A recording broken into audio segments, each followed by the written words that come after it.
सर्वमङ्गलं कुञ्जकुञ्जाद्यो जयेन्द्रनमस्कृतं सर्वमङ्गलमाङ्गल्यं सर्वकल्याणकारकं प्रधानं सर्वधर्माणां जयं जयतु शासनं जयं जयतु शासनं अनन्तवर्णानदं संसारम् ऊर्च्छामि यमसारं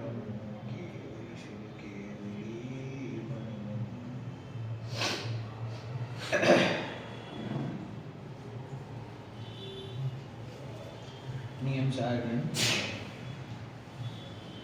ગાથા નંબર 15 છે જીવ અધિકાર. અત્યાર સુધીના વિષયમાં કારણ અને કાર્ય શુદ્ધ જીવ,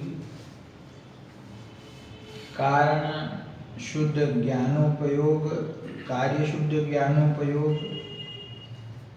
કારણ શુદ્ધ દર્શનોપયોગ, કાર્ય શુદ્ધ દર્શનોપયોગ, એ પ્રકારે એક તો પોતાના સ્વભાવની અને બીજી સ્વભાવના આશ્રયે પ્રગટ થતી પરિપૂર્ણ શુદ્ધ પર્યાયની વાત આચાર્ય દેવે કરી છે. સ્વભાવની ચર્ચા એટલા માટે કારણ કે આશ્રયભૂત ઉપાદેય વસ્તુ જો કોઈ છે તો એ પોતાનો સ્વભાવ છે. અને એ સ્વભાવ કેવો છે તો કે એ સ્વભાવ કર્મોની અપેક્ષા વગર, અન્ય પર પદાર્થની અપેક્ષા વગર, ભેદોથી રહિત એવો પોતાનો કારણ શબ્દ ત્યાં મૂકેલું છે. કારણ સ્વભાવ છે. કારણ સ્વભાવ. કારણ એટલે શું કે જે પ્રગટ કરવા યોગ્ય દશા છે તે પ્રગટ કરવા યોગ્ય દશા કોના આશ્રયે પ્રગટ થશે, કેવી રીતે પ્રગટ થશે, તેનો ઉપાય શું છે, તેનું કારણ શું છે, તો એ બતાવ્યું કે પોતાનો જે ત્રિકાળ સ્વભાવ છે એ સ્વભાવનો આશ્રય જે પરિણતિ લે છે એમાં કાર્ય સિદ્ધ થાય છે. બરાબર. તો જે કાર્ય સિદ્ધ થાય છે એ કાર્યનું કારણ કોણ તો કે છે કે પોતાનો જે ત્રિકાળ સ્વભાવ છે તે એ પર્યાયમાં જે કાર્ય સિદ્ધિ થઈ તેનું કારણ છે. બરાબર. તેથી એને અહીંયા કારણ કહ્યું. બરાબર. સ્વભાવ એ કારણરૂપ છે. પછી સમ્યક દર્શન જ્ઞાન ચારિત્રરૂપ મોક્ષ માર્ગ છે એને પણ પ્રારંભિક ગાથાઓમાં કાર્ય કહ્યું હતું. અને એના ફળ સ્વરૂપ જે અનંત સિદ્ધ દશા પ્રગટ જીવને થઈ, સાધ્ય દશા પ્રગટ થઈ, સર્વજ્ઞતા પ્રગટ થઈ, જીવ પૂર્ણ વિતરાગ અને સર્વજ્ઞ દશાને પ્રાપ્ત કરે છે. તો એ જે દશા છે એ દશાનું નામ કાર્ય શુદ્ધ પરિણતિ. એ દશાને પ્રાપ્ત કરનાર જીવ છે તે કાર્ય શુદ્ધ જીવ. એ દશામાં પ્રગટ થનારું જે જ્ઞાન દર્શન છે તે કાર્ય શુદ્ધ જ્ઞાન અને કાર્ય શુદ્ધ દર્શન. તો આ પ્રમાણે આ પદ્ધતિથી આચાર્ય દેવે અહીંયા નિયમ સારમાં આ ટીકા લખી છે. 15મી ગાથાની અંદર સ્વભાવ, જ્ઞાનોપયોગ, દર્શનોપયોગની ચર્ચા કર્યા પછી સ્વભાવ અને વિભાવ પર્યાયની વાત કરી છે. એ સ્વભાવ અને વિભાવ પર્યાયમાં તિર્યાયન છે. નારક, દેવ અને મનુષ્યની જે પર્યાયો છે તે વિભાવ પર્યાય છે. અને એનાથી વિપરીત જે કર્મોપાધિથી રહિત, જેમાં કર્મની સાપેક્ષતા નથી. કર્મની સાપેક્ષતા એટલે જે પર્યાય કર્મના ઉદય, ઉપશમ, ક્ષય અને ક્ષયોપશમથી પ્રભાવિત થતી નથી, જે પર્યાયની અંદર કર્મમાં થતા પરિવર્તનથી અથવા કર્મનો જે સ્વભાવ છે એનાથી જે પર્યાયમાં કોઈ પણ જાતનો ફેરફાર થતો નથી, જે પર્યાય પોતાના સ્વરૂપ રૂપ છે, જે સ્વભાવ રૂપ છે, એ પર્યાયની અહીંયા વાત છે. એ પર્યાયને અહીંયા કારણ શુદ્ધ પર્યાય કહેવામાં આવી છે. કારણ શુદ્ધ પર્યાયની જેટલી ચર્ચા છે તે આગળની 1 થી 14 ગાથા છે એના રેફરન્સમાં સમજવી જોઈએ. ખાલી એકલી કારણ શુદ્ધ નહીં. હું નાનપણથી શબ્દ સાંભળી રહ્યો છું કે કારણ શુદ્ધ પર્યાય એવો વિષય છે જે કઠિન છે, સૂક્ષ્મ છે, પણ કારણ શુદ્ધ પર્યાય સુધી આવવા પહેલા આચાર્ય દેવે જેમ મેં આપને કહ્યું કે કારણ શુદ્ધ જીવ, કારણ શુદ્ધ જ્ઞાનોપયોગ, કારણ શુદ્ધ દર્શનોપયોગ, ત્યાર પછી આ સ્વભાવ અને વિભાવના ભેદ કરીને કારણ શુદ્ધ પર્યાયની વાત કરી છે. તો અહીંયા પ્રયોજન એક જ છે. પ્રયોજન શું છે કે પોતાનો જે ધ્રુવ સ્વભાવ છે, જે મોક્ષ માર્ગમાં કારણરૂપ છે અને મોક્ષના ફળમાં કારણરૂપ છે, એવા પોતાના સ્વભાવનું નામ કારણ છે. અને એ સ્વભાવનો આશ્રય કરતા જીવને પરિપૂર્ણ શુદ્ધ દશા પ્રગટ થાય છે. એના સિવાય જગતમાં બીજું કોઈ મોક્ષ માર્ગ છે નહીં. મારા મોક્ષનું કારણ બીજે ક્યાંય છે નહીં. બીજી કોઈ પણ વસ્તુને જગતમાં કારણ રૂપ કહી શકાય નહીં. કારણ કે અન્ય કોઈના નિમિત્તે, અન્ય કોઈની સહાયતાથી, અન્ય કોઈના કારણથી, જેમાં પાંચ ઇન્દ્રિયના વિષયોથી લઈને ઉત્કૃષ્ટમાં ઉત્કૃષ્ટ નિમિત્ત દેવશાસ્ત્ર ગુરુ છે, એ પણ મારા સુખના કારણ નથી.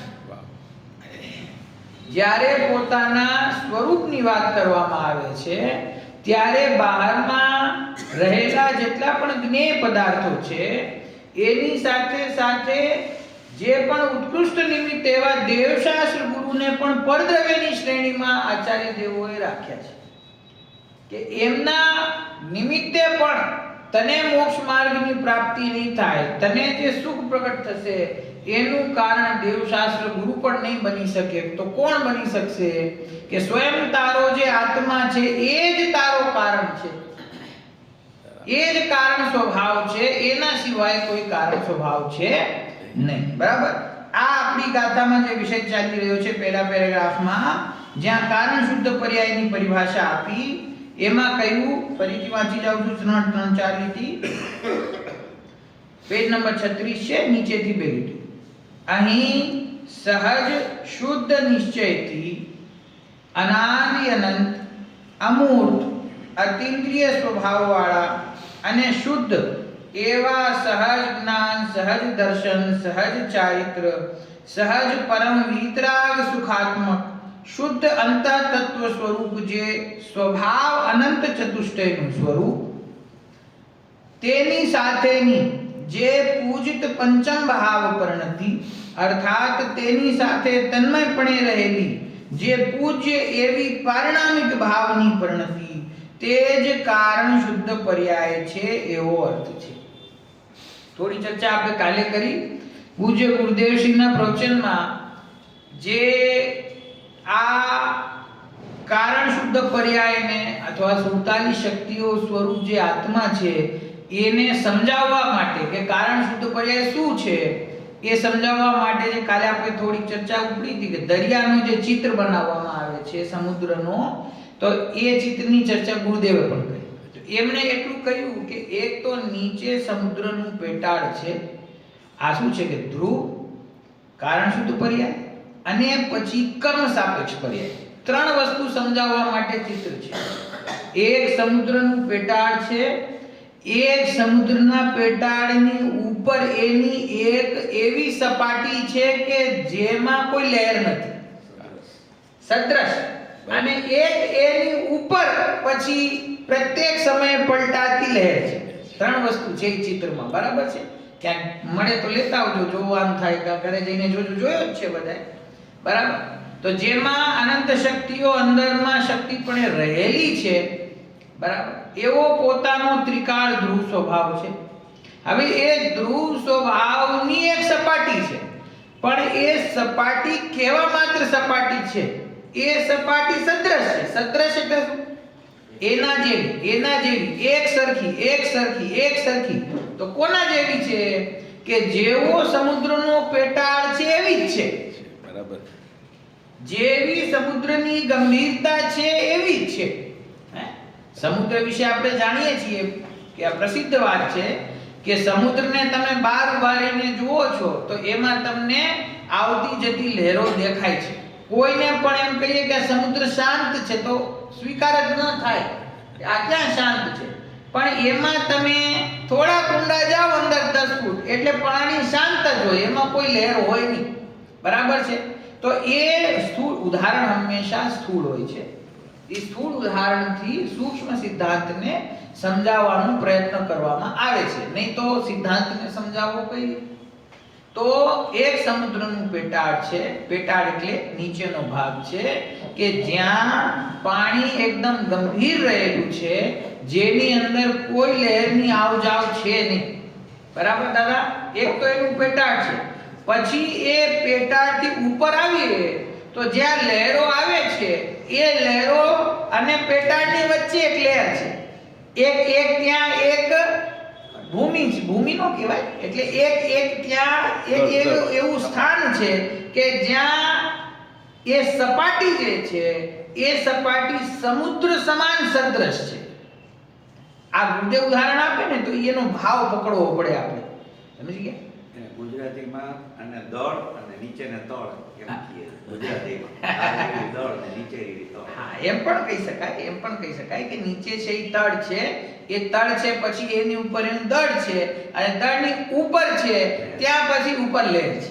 સમજી ગયા? ગુરુદેવે જેમ કે એક જગ્યાએ ઉદાહરણ આપે છે કે આ જે ભાવ કર્મ છે એ ભાવ કર્મ જે પ્રદેશમાં જ્ઞાનાદિ સ્વભાવ છે એ પ્રદેશમાં રાગાદિ નથી. સમજ્યા? એવી વાત ચર્ચા આવે છે. તો એમાં પ્રશ્ન થાય કે ભાઈ મોરા દ્વેષ ક્યાં છે? એ તો અહીં આત્મામાં જ છે ને. તો તમે એમ કહો કે જે પ્રદેશમાં જ્ઞાન છે એ પ્રદેશમાં રાગ નથી, તો એ કેવી રીતે એને સિદ્ધ કરવું?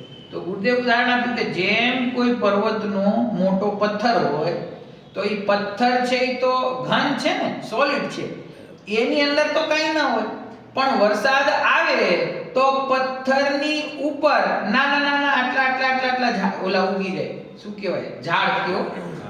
ઘાસ ઉગી જાય એની ઉપર, પથ્થરની ઉપર.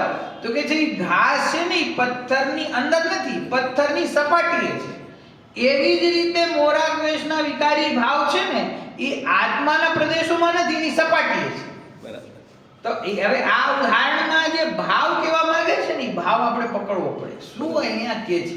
એવી જ રીતે અહીંયા કે આ ઉદાહરણમાં કે એક સમુદ્રનું તળ છે, એ તળની ઉપર અને લહેરોની વચ્ચે એક એનું સદ્રશ સપાટ એક સરખું સમુદ્ર જેવું સમુદ્રના સ્વરૂપ વાળું દળ છે. બરાબર. અને એ દળની ઉપર જે છે એ લહેર છે. તો એ એમને કેવી રીતે ઘટાવ્યું કે આ પારણામિક ભાવ છે. જીવ કેવો છે? પારણામિક ભાવ સ્વરૂપ છે. એનું અસ્તિત્વ, એનું અર્થ ક્રિયાકારીત્વ, એની પરિણમન શક્તિ એ કોઈ કર્મ સાપેક્ષ નથી. એ પારણામિક ભાવે છે. એ સ્વયંમેવ એમાં એવી શક્તિ છે. અને એની જે સપાટી છે એ સપાટી પણ એ અહીંયા કહ્યું સહજ શુદ્ધ નિશ્ચય નથી.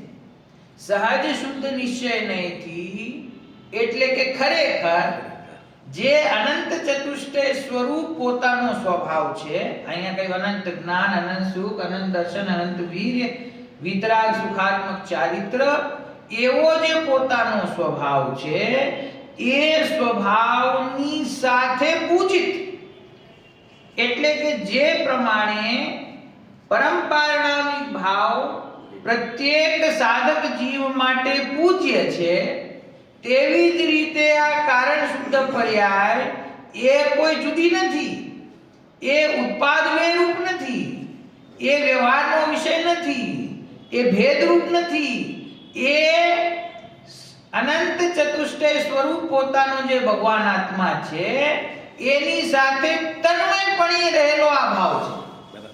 એટલે એ ભાવ પણ એ ધ્રુવ છે. પર્યાય છે પણ ધ્રુવ છે, પર્યાય છે પણ ધ્રુવ છે. આ શબ્દ પર્યાય અને પર્યાય ધ્રુવ કેવી રીતે હોય એવી શંકા આપણને થાય.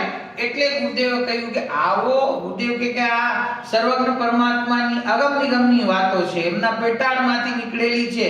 જરૂરી નથી કે આપણને એનો પૂર્ણ ભાવ પકડાય, પણ જે પ્રમાણે સર્વજ્ઞ પરમાત્માની આજ્ઞા છે, જે પ્રમાણે વિતરાગ મુનિએ ગુરુએ આપણને આ વાત આપી છે, તો એ પ્રમાણે જ આપણે એને સમજવી દે. એનો મર્મ એટલો પકડવો કે ત્રિકાળી રૂપ ભગવાન આત્મા અને કારણ શુદ્ધ પર્યાય એવા બે ભાગ નથી. એટલે આનો આત્માનો વિચાર જુદો કરવો અને કારણ શુદ્ધ પર્યાયનો વિચાર જુદો કરવો એવી જરૂર નથી. એવો ભેદ ઊભો કરવાની જરૂર નથી. એવા ભેદની દ્રષ્ટિ કરવાની જરૂર નથી. અને ત્રિકાળ અભેદ સ્વભાવને છોડીને આ વિષયની પાછળ દોડવાની જરૂર નથી. આ તો બસ જે છે એ ભાવ અહીંયા આચાર્ય દેવે કહ્યો છે એ રીતે આપણે એને ખ્યાલમાં લેવાનો છે. કાલે મેં કહ્યું તું ફરીથી રિપીટ કરું છું, કારણ શુદ્ધ પર્યાય એટલે શું કે ત્રિકાળી ધ્રુવનું વર્તમાન. હું ત્રિકાળી ધ્રુવ વસ્તુ છું, એ ત્રિકાળી ધ્રુવ વસ્તુ છે, એની અંદર એના અનંત ગુણો ધ્રુવ રૂપ છે. એ અનંત ગુણો રૂપે જીવનું પ્રત્યેક સમયે પરિણમન થાય છે. એ પરિણમન કર્મ નિરપેક્ષ છે. બરાબર. આ સમુદ્રના ઉદાહરણમાં જે ઉપરની લહેર છે તો એ લહેર કેવી રીતે આવે? તો લહેર જે પવન છે તો પવનના નિમિત્તેથી એમાં નાની મોટી લહેરો ઉત્પન્ન થતી હોય. તેવી જ રીતે ગુરુદેવે કહ્યું કે કર્મના ઉદયથી, ઉપશમથી, ક્ષયોપશમથી અથવા ક્ષયથી એ ચારના નિમિત્તે આ જીવની પરિણતિમાં ઉત્પાદવે વિશેષ, જેમાં મોહ રાગ દ્વેષથી લઈને આંશિક વિતરાગતા અને પૂર્ણ વિતરાગતા.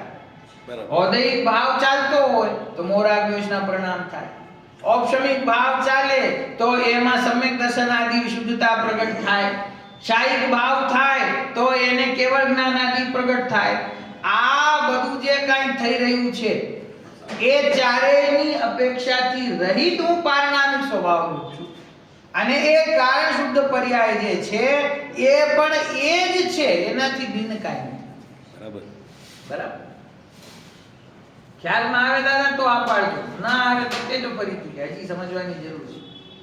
ક્યાં અટકે છે? આમાં શું છે કે આનો અભ્યાસ નથી ને એટલે જરા આ કઈ વાંધો નહીં. ઈ તો અભ્યાસ તો એકવાર પહેલી વાર તો ગમે ત્યારે કરવો જ પડે. જે આપણે ના વાંચ્યું હોય પહેલા તો એકવાર તો વાંચવું જ પડે ને. આ તો એટલે જ હું આખા રેફરન્સથી સમજાવું છું, પહેલી ગાથાથી લઈને અત્યાર સુધી, કે આ કોઈ નવીન વિષય નથી. કારણ શુદ્ધ પર્યાય કારણ અહીંયા કહેતા આચાર્ય દેવનું એક જ પ્રયોજન છે.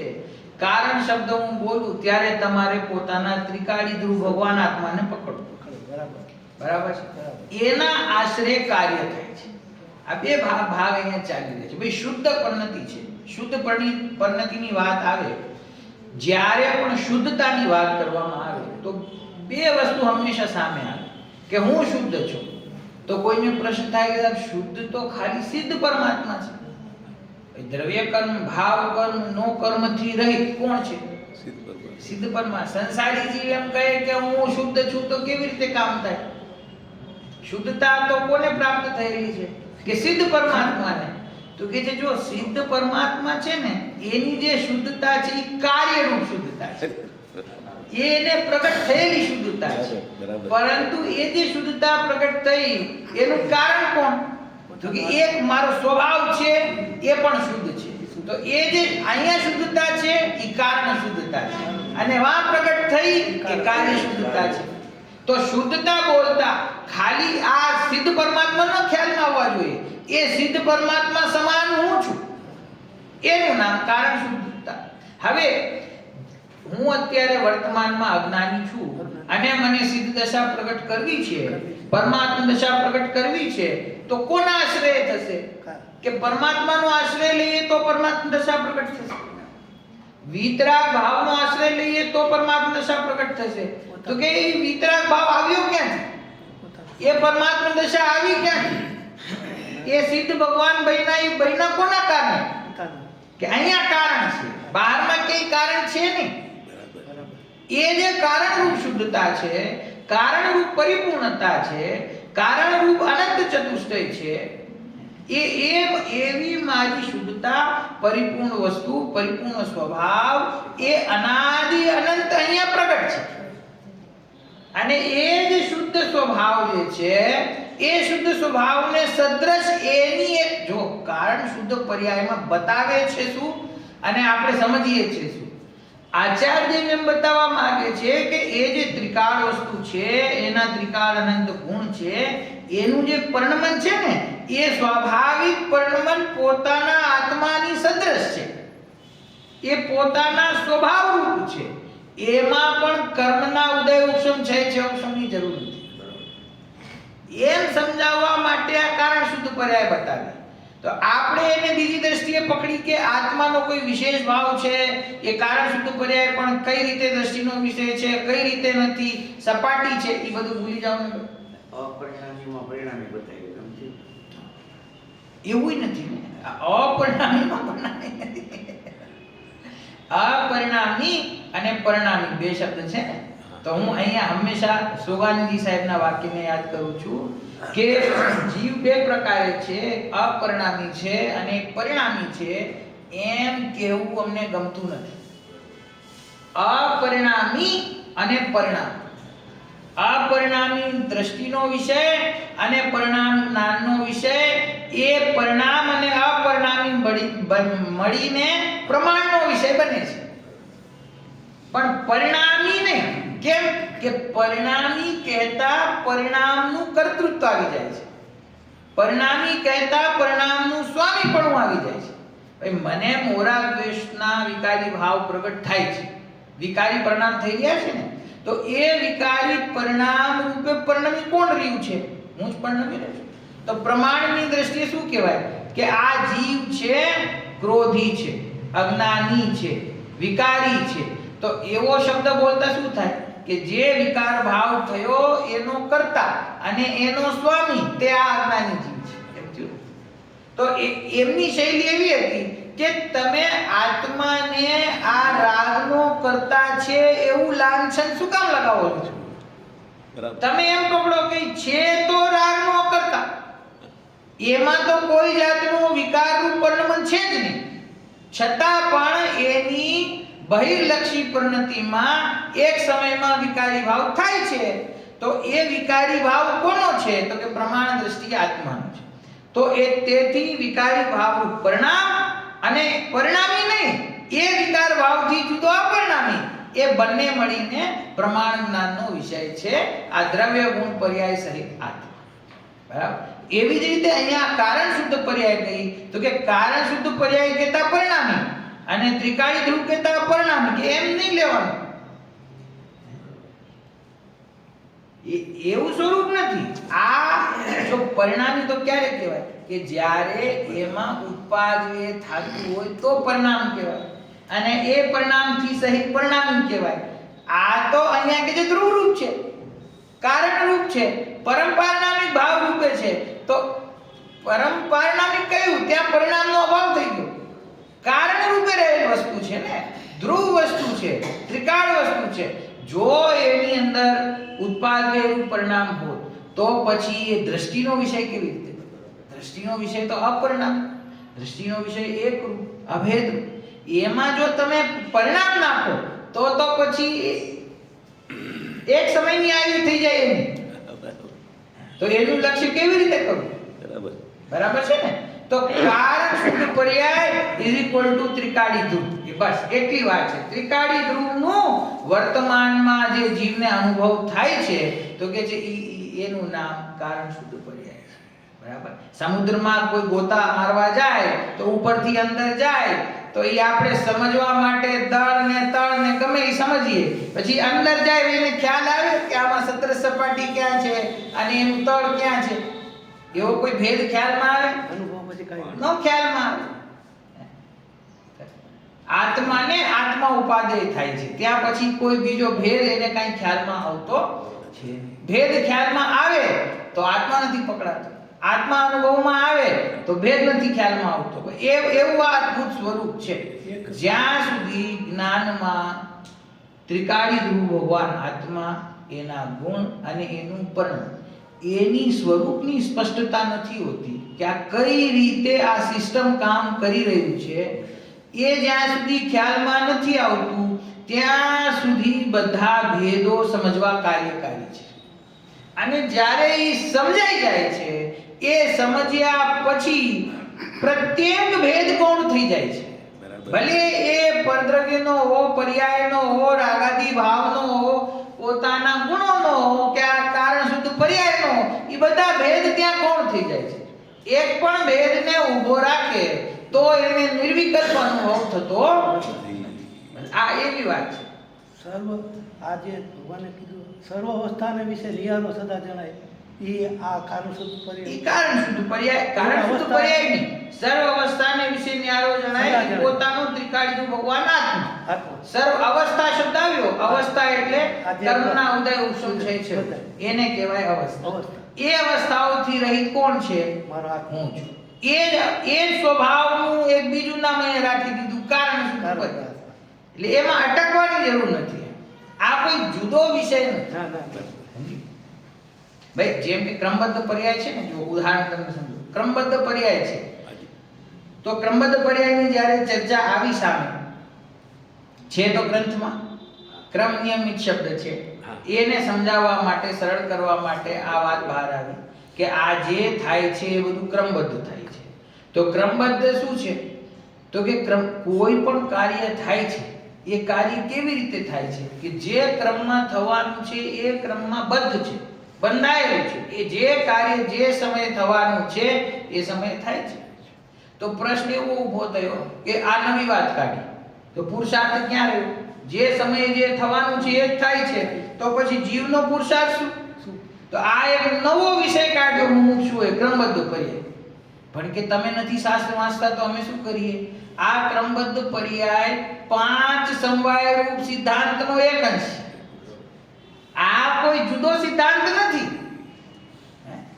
કે ભાઈ ત્રિકાળી ધ્રુવ પોતાનો સ્વભાવ, એ સ્વભાવની વર્તમાન પરિણતિમાં થતો પુરુષાર્થ, એ પુરુષાર્થની સાથે એ જે કાળ છે, જે કાળમાં એ પુરુષાર્થ થઈ રહ્યો છે એનું નામ કાળલબ્ધિ, જે કાર્ય થઈ રહ્યું છે એનું નામ ભવિતવ્ય, અને જેના નિમિત્તે થઈ રહ્યું છે એનું નામ નિમિત્ત.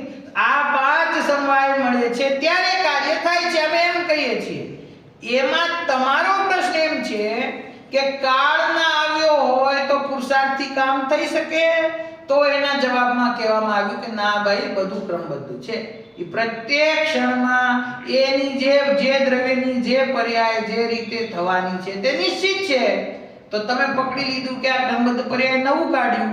હું આમાંથી 5 સમવાયોમાંથી એક સમવાયની અપેક્ષા પૂર્વક આ કથન થઈ શકે. ખાલી આ ક્રમબદ્ધ પર્યાયમાં એનું કાળ દેખાય. શું દેખાય? કાળ.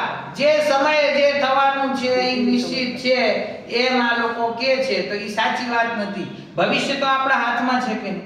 પુરુષાર્થ આપણા હાથમાં છે કે નહીં? જો એમ કહેશું કે ભવિષ્યમાં જે થવાનું છે તે નિશ્ચિત છે, તો હું પુરુષાર્થ શું કામ કરું? જે થવાનું છે થશે. કેવળ જ્ઞાની પરમાત્માએ જ્યારે મારું મોક્ષ જોયું હશે ત્યારે થઈ જશે. મારે પુરુષાર્થ કરવાની શું જરૂર છે? પણ એ વ્યક્તિ એ નથી સમજતો કે જે પુરુષાર્થ છે એ પણ ક્રમબદ્ધ છે. તમે પુરુષાર્થ કરશો કે નહીં કરો એ પણ ક્રમબદ્ધ છે. ખ્યાલમાં આવે? 5 સમવાયો એક સાથે ગૂંથાયેલા છે. કઈ ક્રમબદ્ધ પર્યાય જુદો વિષય નથી. જે સમયે જે થવાનું છે એ થાય છે એ પણ સાચી વાત છે. સ્વભાવ પોતાનો વિદ્યમાન હોય તો જ કાર્ય થાય એ પણ સાચી વાત છે. નિમિત્ત ન મળે ત્યાં સુધી કાર્ય ન થાય એ પણ સાચી વાત છે. અને જે જ્યારે થવાનું છે તે જ થાય છે એ પણ સાચી વાત છે. તો 5 સમવાય છે. 5 સમવાયમાંથી એક ક્રમબદ્ધ પર્યાય છે. હું આમાં તર્ક એક મૂકું છું, પછી વિચાર કરવાનો કે જીનવાણીમાં એમ આવ્યું કે જે જીવને સમ્યક દર્શન થાય એને વધારામાં વધારે સમય આ સંસારમાં કેટલો છે કે અર્ધ પૂતગલ પરાવર્તન. બરાબર? કર્ણાનું યોગનો આ સિદ્ધાંત છે કે અર્ધ પૂતગલ પરાવર્તનમાં અધિકતમ એ જીવ મોક્ષ પ્રાપ્ત કરશે, એનાથી વધારે એ સંસારમાં નહીં રહે. બાકી વાત છે. હવે મારો આ બીજી દ્રષ્ટિથી પ્રશ્ન છે કે સમજી લ્યો કે કેવળી ભગવાનના જ્ઞાનમાં એમ આવ્યું કે આ અમુક જીવ છે એને હજી અર્ધ પૂતગલ પરાવર્તન કરતા વધારે કાળ આ સંસારમાં બાકી છે. સમજી? વધારે કાળ હજી બાકી છે. તો મારો પ્રશ્ન એ છે કે એ જીવ પુરુષાર્થ કરીને સમ્યક દર્શન પ્રાપ્ત કરી શકે કે ન કરી શકે? મારો પ્રશ્ન સમજે? એને હજી અર્ધ પૂતગલ પરાવર્તન કરતા વધારે કાળ છે, તો એ વર્તમાન ભવમાં પુરુષાર્થ કરીને સમ્યક દર્શન ઈ કરી શકે કે ના કરી શકે?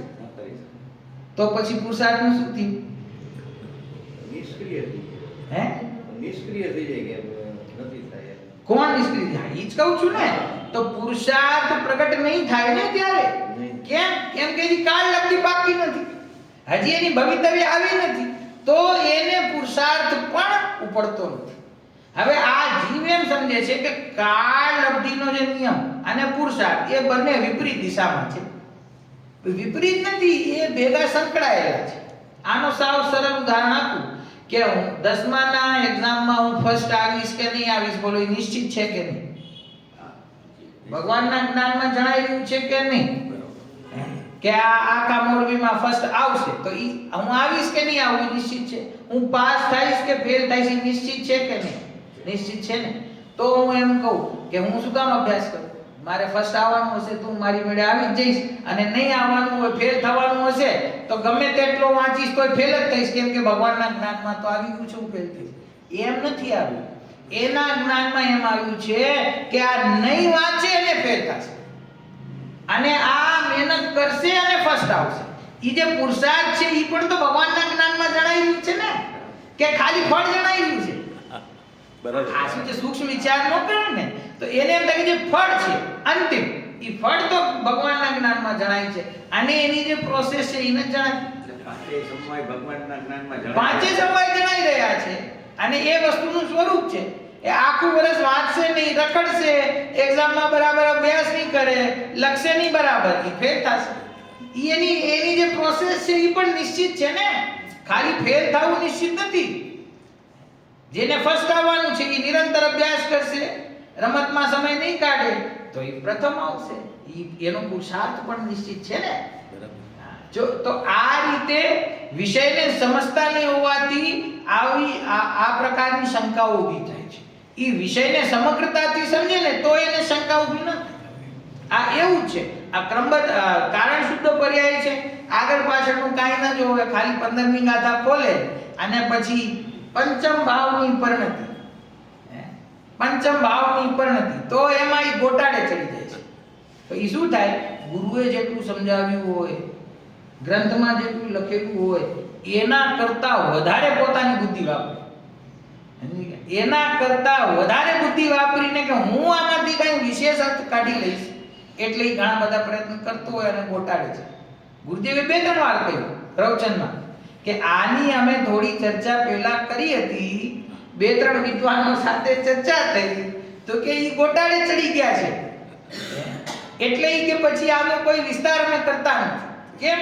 કે વિષય સૂક્ષ્મ છે અને આપણા પ્રયોજનને બાધારૂપ નથી. મુખ્ય વાત એ છે આપણું પ્રયોજન જે ત્રિકાળી ધ્રુવ ભગવાન આત્માને સમજવાનું છે, એમાં આ કારણ શુદ્ધ પર્યાય શબ્દ તમે સાંભળ્યો ન હોય તો પણ કોઈ ફેર પડશે નહીં. કારણ કે એ ધ્રુવ સ્વરૂપ જ છે, એ વસ્તુ છે, એ ધ્રુવ અને અનંત જે ગુણો છે એ ગુણોની આ સત્રસ્તા છે. એ સત્રસ્તાનું નામ કારણ શુદ્ધ પર્યાય છે. પંચમ ભાવ સાથેની પૂજિત પરિણતિ કઈ એટલે કે એ જે ત્રિકાળી ધ્રુવનું તળ છે એનું આ દળ છે. એ જે ત્રિકાળી ધ્રુવ વસ્તુ છે એનું આ વર્તમાન છે. તમે અનુભવ કરવા જાશો, ગોતો લગાવશો સમુદ્રમાં, તો આ કઈ કારણ શુદ્ધ પર્યાય અને ત્રિકાળી ધ્રુવ ભગવાન આત્મા જુદો જુદો નહીં દેખાય. એ જ છે, એ જ વસ્તુ છે, એમાં કોઈ ભેદ છે નહીં. તો બસ એટલું અહીંયા આપણે આ સમજવાનું છે. 2-3 મુખ્ય વાત જે ખ્યાલમાં રાખવાની છે તે એ છે કે એ જે કારણ શુદ્ધ પર્યાય છે અહીંયા કહી એમાં ઉત્પાદવ્ય નથી, તે ધ્રુવ છે, પરમ શુદ્ધ નિશ્ચયનો એનો વિષય છે, અને એમાં કર્મના ઉદય ઉપશમ છે ઉપશમની સાપેક્ષતા એમાં લાગુ પડતી નથી. બસ એનું નામ આ કારણ શુદ્ધ પર્યાય છે. બરાબર. હવે જુઓ આગળ.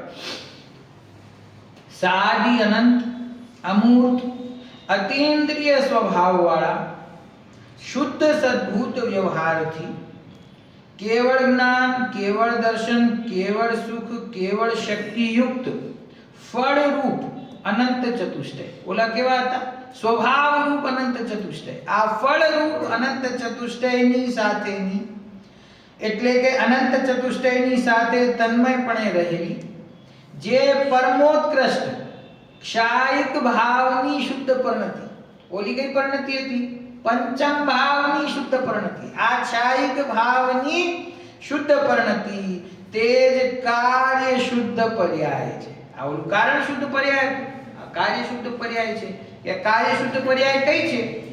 કે જ્યાં કેવળ જ્ઞાન, કેવળ દર્શન, કેવળ સુખ, કેવળ વીર્ય અથવા કેવળ શક્તિ કહી કે કેવળ શક્તિ યુક્ત ફળરૂપ આ કાર્ય શુદ્ધતા છે. એ કેવી છે? ફળરૂપ છે. ઓલું કારણ હતું, એ કારણનું કાર્ય અહીંયા પ્રગટ થયું, ફળ પ્રગટ થયું. તો કે ફળરૂપ અનંત ચતુષ્ટયની સાથે અનંત જ્ઞાન, દર્શન, ચારિત્ર્ય, સુખ, વીર ઇત્યાદિ આ જીવને અનંત દશા આવતા પ્રગટ થયા. એ નવીન શુદ્ધતા એને પ્રગટ થઈ. તો એ જે શુદ્ધતા પ્રગટ થઈ એ પોતાના કારણ સ્વભાવના આશ્રયથી થઈ. થોડોક વિસ્તાર કરવા જઈએ તો એમ કહે કે કારણ સ્વભાવમાં અનંત ચતુષ્ટય અનાદિ અનંત વિદ્યમાન છે. એ અનંત ચતુષ્ટય રૂપ આત્માનો આશ્રય કરતા પરિણતિમાં ફળરૂપ અનંત ચતુષ્ટય પ્રગટ થયા.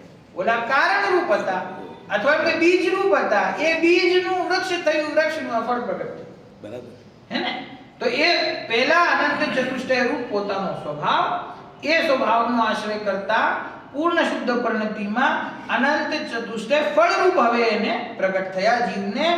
એ ફળરૂપ અનંત ચતુષ્ટયની સાથેની એ જે અનંત દર્શન, જ્ઞાન, ચારિત્ર્ય, સુખ, વીર્ય છે એની સાથે પ્રગટ થયેલી જે પૂર્ણ શુદ્ધ દશા છે.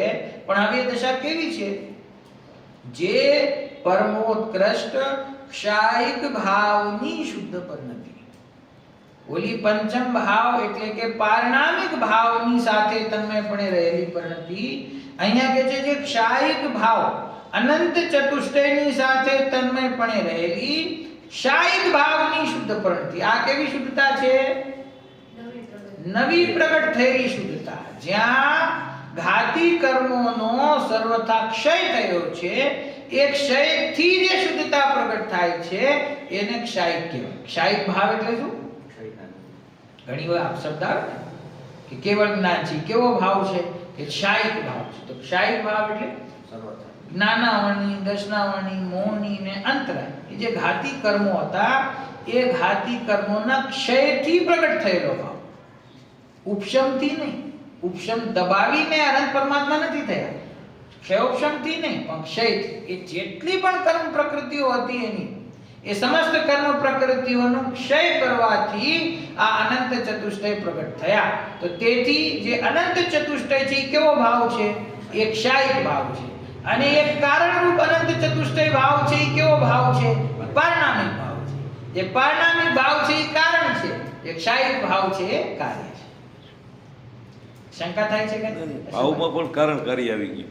હા, એટલે ઈ થયું ને બરાબર કે ભાઈ જે પારણામિક ભાવ છે એ કારણ છે અને જે ક્ષાયિક ભાવ છે એ કાર્ય છે.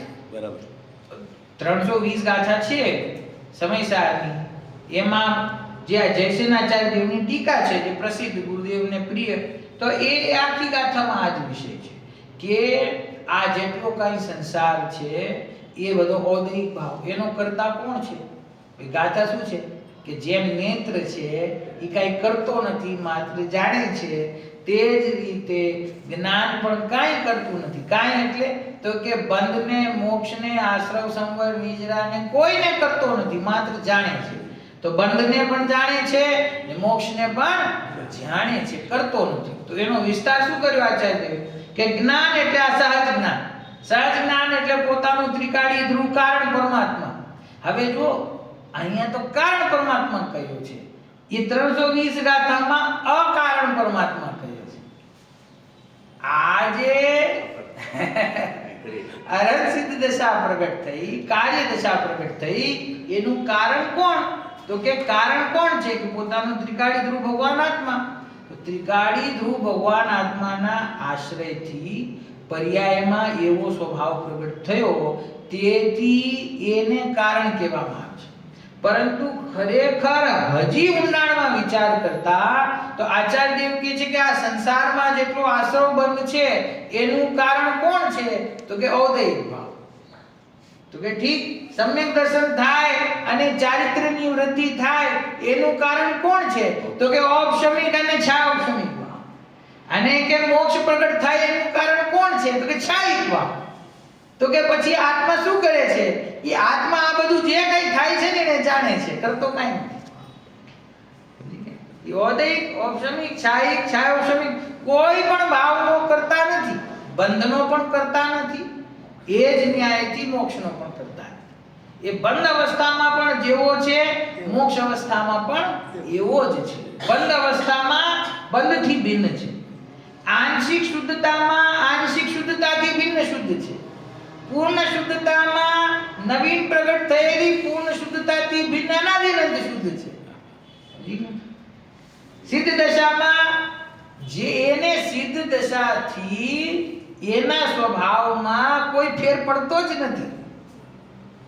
આ તો જેને અભ્યાસ ન હોય સાંભળે તો કે આ બધું આ લોકો ઊંધું મારે છે. સિદ્ધ દશામાં કઈ ફેર પડતો નથી કે ભાઈ કારણ સ્વરૂપ ભગવાન આત્માની વાત કરીએ છીએ અથવા અકારણ સ્વરૂપ ભગવાન આત્માની વાત કરીએ છીએ તો એ તો જેવો અનાદિ અનંત એક સરખો ક્યારે કહેવાય? એક તને કાઢે ત્યાં તો કારણ શુદ્ધ પર્યાયને સદ્રશ કહે. સદ્રશ એટલે એક સરખી. જે કારણ શુદ્ધ પર્યાય સદ્રશ હોય તો ત્રિકાળિક રૂપ ભગવાન આત્મા સદ્રશ છે કે નહીં? કે એમાં કઈ ફેરફાર પડી જાય છે? અનાદિથી જેવો છે એવો જ રહે છે ને, એમાં કોઈ ચેન્જ થતો નથી. તો સિદ્ધ દશામાં પહોંચે તો કઈ ફેર બદલાવ થાય કે ન થાય? કઈ શુદ્ધતા એમાં પ્રગટ થઈ જાય, એના કર્મ ધોવાઈ જાય, રાગાદી ભાવોનો અભાવ થઈ જાય, એ બધું તો થાય છે કે નથી થતું? પર્યાયમાં થાય છે કે જ્યાં એ ભાવ હતો ત્યાંથી એનો અભાવ થઈ ગયો, જ્યાં રાગ હતો ત્યાં વિતરાગતા પ્રગટ થઈ, જ્યાં કર્મનું બંધ હતું ત્યાં મુક્તિ પ્રગટ થઈ. તો આત્મામાં શું હતું કે આત્મામાં બંધ પણ નહોતું, આત્મામાં મોહ દ્વેષાદી નહોતા, આત્મામાં શરીર નહોતું. એ તો જેવો હતો એવો જ અત્યારે છે. બરાબર. એની વાત અહીંયા છે કે એ જે કારણ શુદ્ધ છે એ તો ત્રિકાળ શુદ્ધ છે અને એના આશ્રયથી આ ફળરૂપ અનંત ચતુષ્ટય પ્રગટ થયા. તો એ ક્ષાયિક ભાવની શુદ્ધ પરિણતિ છે. કોની? પારણામિક ભાવની નહીં.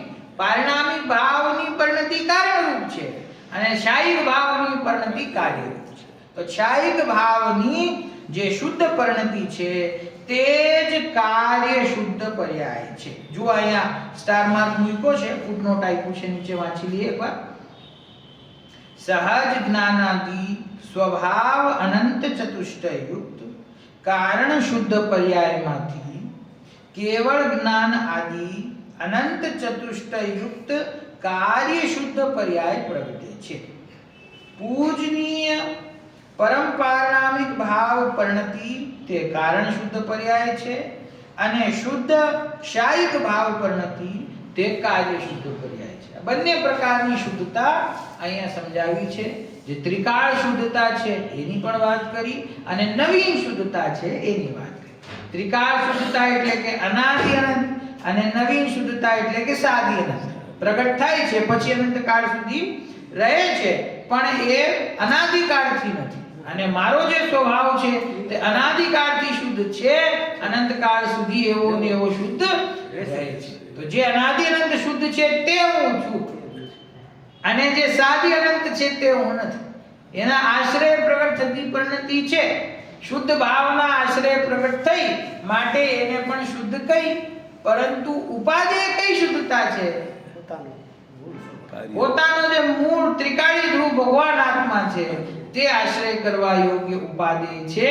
એના આશ્રયથી આ સમસ્ત કાર્ય શુદ્ધતા એટલે કે એનો પ્રારંભ, એની વૃદ્ધિ અને એની પૂર્ણતા એ બધી પોતાના સ્વભાવના આશ્રયથી થાય છે. એવો અત્યંત મહિમાવાન મારો સ્વભાવ છે. એ સ્વભાવને આપણે શીઘ્રાતિ શીઘ્ર પ્રાપ્ત કરીએ એવા ભાવથી આજની વાત પૂરી કરીએ છીએ. આગળની હજી બે લીટી અને પછી અશુદ્ધ પર્યાયો, વ્યંજન પર્યાયો એની ચર્ચા બાકી છે. એ હવે આપણે આવતા સ્વાધ્યાયમાં લઈશું.